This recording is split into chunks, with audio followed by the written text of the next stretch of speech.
Commission নিরপেক্ষ আচরণ করছে না, এটা আমরা বিভিন্ন সময় বলে আসছি। তারা একটি বিশেষ দলকে বিশেষ ধরনের সুবিধা দিচ্ছে। এই যে গত কয়েকদিন নির্বাচনী প্রচারণার নিয়ম না থাকলেও তারা নির্বাচনী প্রচারণা করেছে, অন্যদিকে গণভোটের পক্ষে প্রচারণা করতে যে আমাদেরকে নির্বাচন কমিশন শোকজ নোটিশ দিয়েছে। ফলে আমরা এটা বারবার বলেছি যে নিরপেক্ষতা থাকতে হলে নিরপেক্ষ আচরণ করতে হবে, কিন্তু আমরা চাই যে কোনো মূল্যে সামনের দিকে এগিয়ে যেতে।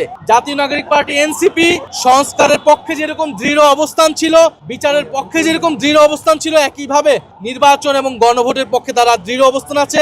যে কোনো মূল্যে আমরা সুষ্ঠু নির্বাচন 12ই ফেব্রুয়ারি যাতে নিশ্চিত হয়, সেজন্য যা যা করা প্রয়োজন তা আমরা গণভোটে হ্যাঁ বলি, গণভোটে হ্যাঁ বলি, জিতবে এবার শাপলা কলি, জিতবে এবার শাপলা কলি, গণভোটে হ্যাঁ বলি, গণভোটে হ্যাঁ বলি, জিতবে এবার শাপলা কলি, গণভোটে হ্যাঁ বলি, জিতবে এবার শাপলা কলি, জিতবে এবার শাপলা কলি, গণভোটে হ্যাঁ বলি। আবু সাইদ মুগ্ধ, শেষ হয়নি যুদ্ধ, শেষ হয়নি যুদ্ধ, আবু সাইদ মুগ্ধ, আবু সাইদ মুগ্ধ, শেষ হয়নি যুদ্ধ।